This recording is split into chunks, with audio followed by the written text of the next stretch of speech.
என் மாமாவின் உதவியால். இது எப்படி ஆங்கிலத்தில் சொல்றது? With the help of my uncle. With the help of my uncle. Phonetic script with the help of my uncle. Okay, சென்டென்ஸ்ல with the help of my அங்கிள்ங்கிறது ஒரு கம்ப்ளீட் சென்ஸ் கொடுக்கல, நமக்கு ஒரு கம்ப்ளீட் மீனிங்கை கொடுக்கல. இது தனிச்சு நின்று ஒரு பொருளை தராது. சொல்ல வேண்டிய கருத்தை அந்த சென்டென்ஸ்ல சொல்ல வேண்டியதை தனிச்சு நின்று சொல்லாது. இது ஒரு குரூப் ஆஃப் வேர்ட்ஸ், அதாவது ஃப்ரேஸ். சோ இது இதோட இன்னொரு சென்டென்ஸோட சேர்ந்தாதான் சென்டென்ஸ்ல இது ஒரு பகுதி. சென்டென்ஸ்ல இது ஒரு பகுதி. It's a part of a sentence. Understand? It's a part of a sentence. ஒரு சென்டென்ஸ்ல ஒரு பகுதி, ஒரு பார்ட், அவ்வளவுதான். இந்த ஃப்ரேஸ் பொதுவா various kinds of phrases are there. phrases-ல noun phrase இருக்கு, adjective phrase இருக்கு, adverb phrase இருக்கு, verb phrase இருக்கு, preposition phrase இருக்கு. இந்த இடத்துல இது என்ன மாதிரி phrase-னு கேட்டீங்கன்னா, இந்த இடத்துல with the help of my uncle, இந்த இடத்துல preposition withங்கிற வார்த்தை இருக்கு, preposition இருக்கு. ஆக ஒரு preposition phrase எப்படி இருக்குன்னு கேட்டீங்கன்னா, ஒரு preposition பிளஸ் ஆப்ஜெக்ட் இருக்கும். இதுதான் ப்ரிபோசிஷனல் ஃப்ரேஸ். இது வந்து ப்ரிபோசிஷனல் ஃப்ரேஸ். ப்ரிபோசிஷனல் ஃப்ரேஸ் இருக்குல்ல, இதான் ப்ரிபோசிஷனல் ஃப்ரேஸ். சார், என் மாமாவின் உதவியால், with help of my uncle. Okay, இது சரியான ஒரு மீனிங்கை, கம்ப்ளீட் சென்ஸை கொடுக்கல. அப்ப எதோட சேர்ந்தா இருக்கும்? இந்த சென்டென்ஸ்ல இது ஒரு பார்ட். எனது மாமாவின் உதவியால், இது ஒரு பார்ட். ஆனா இதை மட்டும் விட்டுட்டு சொல்லி பாருங்க, நான் பட்டம் பெற்றேன், நான் பிஏ பட்டம் பெற்றேன், நான் பிஏ பட்டம் பெற்றேன். இப்ப இதுல என்ன தெரியுது? நான் பிஏ பட்டம் பெற்றேன், இதே நமக்கு மெசேஜ் தான். ஆனா நான் பட்டம் வாங்கினதுல, பிஏ பட்டம் வாங்கினதுல நான் எதனுடைய யாருடைய உதவியால நான் வாங்கினேங்கிறது ஒரு extra information. It gives an extra information. எது? இந்த ஃப்ரேஸ். ஆக அது சேர்ந்தா இதுக்கு முழுமையான ஒரு சென்டென்ஸ் கிடைக்கும். எப்படி? I got BA degree with the help of யாருடைய உதவியால? My uncle. With the help of my uncle, BA degree, I got. இதுல என்ன செய்யணும்? முதல்ல இந்த சென்டென்ஸ் எழுதுறதுக்கு சப்ஜெக்ட் வேணும். அதுதான் இது subject. I got verb. BA degree, என்ன பெற்றாய்? என்ன என்பது object. With help of my uncle, எப்படி பெற்ற? எதன் உதவியால் பெற்ற அப்படின்னா இது அட்ஜெக்ட். அதுக்கு அட்வர்பியல்னு ஒரு பேர் உண்டு. ஓகே, அப்ப இது என்ன இருக்கு? I got BA degree with help of my uncle. The adject is used in a sentence when we want to convey some extra information about the action taking place in the sentence. எப்படி? வென்னுங்கிற வார்த்தை இருக்கு, when அப்படிங்கிற வார்த்தையை பயன்படுத்துறோம், வேர் அப்படிங்கிற வார்த்தையை பயன்படுத்துறோம், அடுத்தது ஒய் அப்படிங்கிற வார்த்தையை பயன்படுத்துறோம், அடுத்தது அண்ட் ஹவு ஆஃபன். ஹவு ரொம்ப முக்கியம். ஹவு ஆஃபன், ஹவு, இதெல்லாம் நம்ம பயன்படுத்துறோம். ஹவு. சரி, இப்ப இதுல நமக்கு எப்படி எப்படி எப்படி அடைஞ்சோம், எந்த வகையில் அடைஞ்சோம் அப்படிங்கிறது இதுக்கு தெளிவாக கொடுக்குது. இதான் adjunct. So I got a BA degree, I got BA degree with the help of my uncle. நான் ஒரு சிறுத்தையை அங்கே பார்த்தேன். நான் சப்ஜெக்ட். பார்த்தேன் உடனே நமக்கு என்ன பண்ணணும்? சப்ஜெக்ட் பார்த்தோம்னா வர்பு கண்டு போனோம். வர்பை உடனே நம்ம நோக்கணும். வர்பு, இது சப்ஜெக்ட். எதை பார்த்தோம்? ஒரு சிறுத்தை. ஆப்ஜெக்டும் கிடைச்சிருச்சு. இப்ப இடையில இருக்கிறது அங்கேங்கிறது. இங்க சொன்னோம் எங்கே இருக்கா? எங்கே என்பதற்கு பதில் வருது அங்கே. அப்ப இது அட்ஜெக்ட். அப்ப ஐ சா லியோபார்டுன்னு சொல்லக்கூடாது இல்லப்பா. தேர், அவ்வளவுதான். ஐ saw a leopard there. Subject, verb, எது ஆப்ஜெக்ட் leopard. எதை பார்த்தான், எதை அப்படிங்கிற leopard. எங்கே அட்ஜெக்ட். ஆக எஸ்வி ஓ ஏ, எங்கே தர்கா, எங்கே அங்கே. ரைட். அடுத்தது ஸ்கிரிப்ட் என்ன, இதுக்கு ஃபன்டி ஸ்கிரிப்ட் என்ன, ஐ சா ஏ லெபார்ட். லெபார்ட்னு சொன்னோம். லெபார்ட் தேர், தேர், தேர். இல்ல சப்ஜெக்ட் வர்பு ஆப்ஜெக்ட். நான் சிறுத்தையை பார்த்தேன்னு சொன்னாவே மீனிங் கிடைக்குது. நான் சிறுத்தையை பார்த்தேன், நான் ஒரு சிறுத்தையை பார்த்தேன். இதோட முடிச்சுக்கலாம். இது தேவையில்லைன்னா கூட, இந்த அட்ஜெக்ட் தேவையில்லைன்னா கூட நமக்கு என்னது மீனிங் கிடைக்குது, ப்ராப்பர் மீனிங். ஆக இந்த அங்கேங்கிறத கொடுக்குறது, இந்த அட்ஜெக்ட் என்ன கொடுக்குறது, கிவ் இன்ஃபர்மேஷன், மோர் இன்ஃபர்மேஷன். இந்த சென்டென்ஸுக்கு ஒரு அதிகப்படியான விவரங்களை கொடுக்குது. அடுத்தது, நான் தினமும் செய்தித்தாளை படிக்கிறேன். நான் தினமும் செய்தித்தாளை படிக்கிறேன். சப்ஜெக்ட் கிடைச்சிருச்சு. நான் படிக்கிறேன் வர்பு கிடைச்சிருச்சு. அடுத்தது எதை, செய்தித்தாள் ஆப்ஜெக்ட் கிடைச்சிருச்சு. இங்க பாருங்க, தினமும், இதான் எக்ஸ்ட்ரா இன்ஃபர்மேஷன். அப்ப புரிஞ்சுங்க, நீ எக்ஸ்ட்ரா இன்ஃபர்மேஷன் என்னது, அது அட்ஜெக்ட்.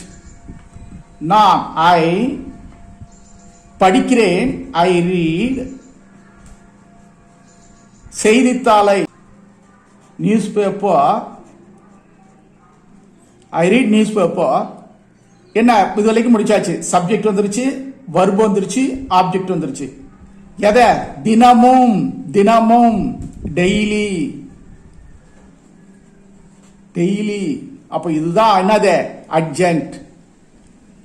தினமும், டெய்லி அப்படிங்கிற ஒரு வார்த்தையை கொடுக்குது. எப்போ படிக்கிற, எப்போ படிக்கிற, டெய்லி. எப்பொழுதெல்லாம் படிக்கிற, டெய்லி. ஆக அட்ஜெக்ட்.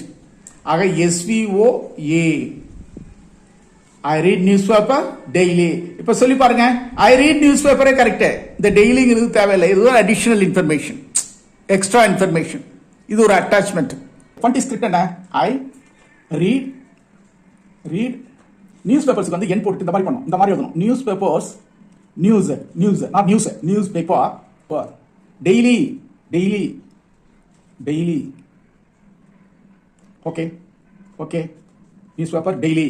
Okay, S V O A, subject, verb, object, news ஒரு ஆப்ஜெக்ட், டெய்லி அட்ஜெக்ட். நான் கலாவை, நான் கலாவை நாளை சந்திக்க வேண்டி இருக்கிறது. இது எப்படி ஆங்கிலத்தில் சொல்றது, நான் கலாவை நாளை சந்திக்க வேண்டி இருக்கிறது. ஐ சப்ஜெக்ட், சந்திக்க வேண்டி இருக்கிறது வர்பு, யாரை, கலாவை. அடுத்து இங்க பாருங்க, நாளை, எப்பொழுது.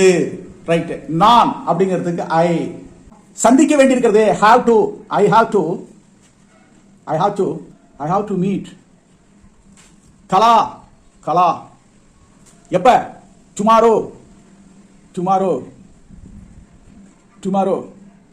இப்ப சப்ஜெக்ட், வேர்பு, ஆப்ஜெக்ட், எப்ப, நாளை, எப்பொழுது, வென், வென். இங்க என்ன இருக்கு, வென், எப்பொழுது, நாளை, அட்ஜெக்ட். எப்பொழுது என்பதற்கு ஆன்சர் வந்து அட்ஜெக்ட். ஆக ஐ have to meet Kala tomorrow, tomorrow. பாருங்க, ஐ ஹாவ் டு மீட் கலா சொன்னா மீனிங் வராதா, நான் கலாவை சந்திக்க போறேன், நாளைக்கு சந்திக்கணும், நாளைக்கு சந்திக்க வேண்டியிருக்கிறது. இது தேவையா, இதுதான் எக்ஸ்ட்ரா இன்ஃபர்மேஷன். இதான் அட்ஜெக்டோட வேலை. What is the importance of adject in sentences? ஏன் அதை பயன்படுத்துறோம், என்ன அப்படி முக்கியத்துவம்? It gives some extra information. எதுக்கு? when we want to convey some extra information about the action taking place in the sentence. என்னென்ன வார்த்தைக்கு? when, where, why, how and how often is happening. so இப்போ பாத்தீங்கன்னா நான் கலாவை நாளை சந்திக்க வேண்டி இருக்கிறது. திரும்பவும் பாருங்க, நான் கலாவை சந்திக்க வேண்டி இருக்கிறதுன்னு சொல்லியிருக்கலாம். ஆனா நாளைன்னு ஒரு இன்ஃபர்மேஷன் கொடுக்கறதுனால இந்த அட்ஜெக்ட் நம்ம பயன்படுத்துறோம். So the sentence is I have to meet Kala tomorrow. Okay, phonetic transcription. I have to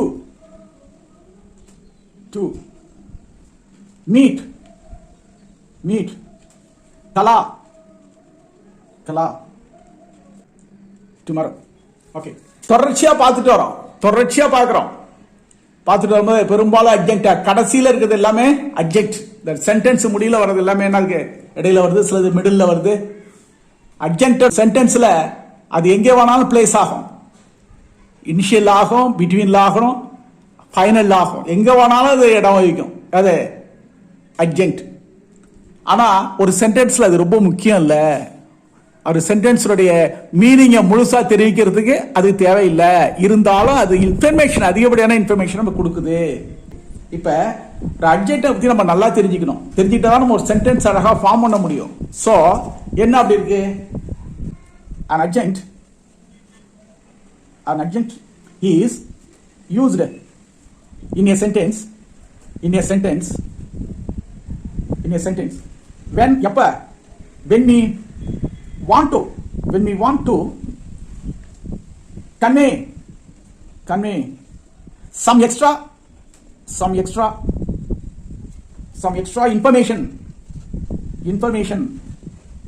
information about the action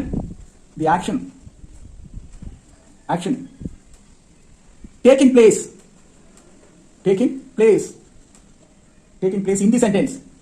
in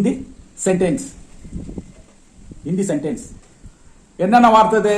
what are the keywords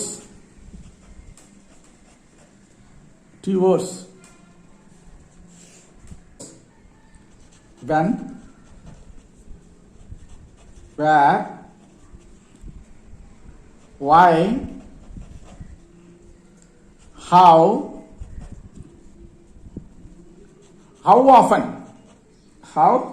often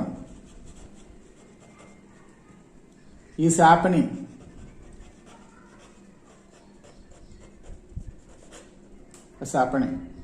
These are the keywords.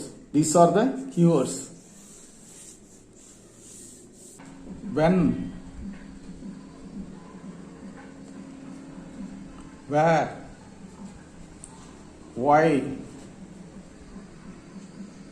how, when, where, why, how often,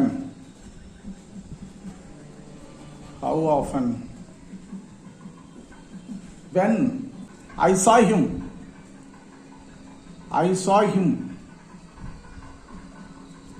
yesterday. Okay, yesterday என்பது குறிக்குது எப்போது. Okay, where எங்கே, at the bus stand. He met her at the bus stand.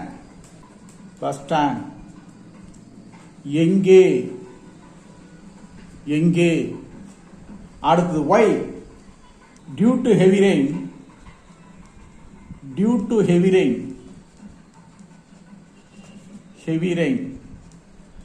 School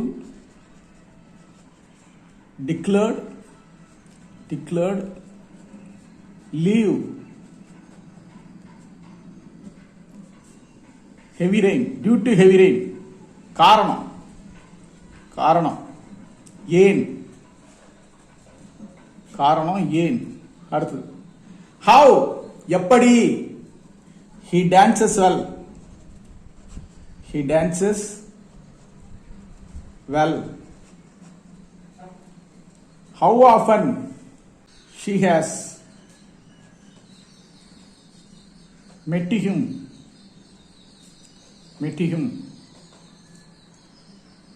5 times.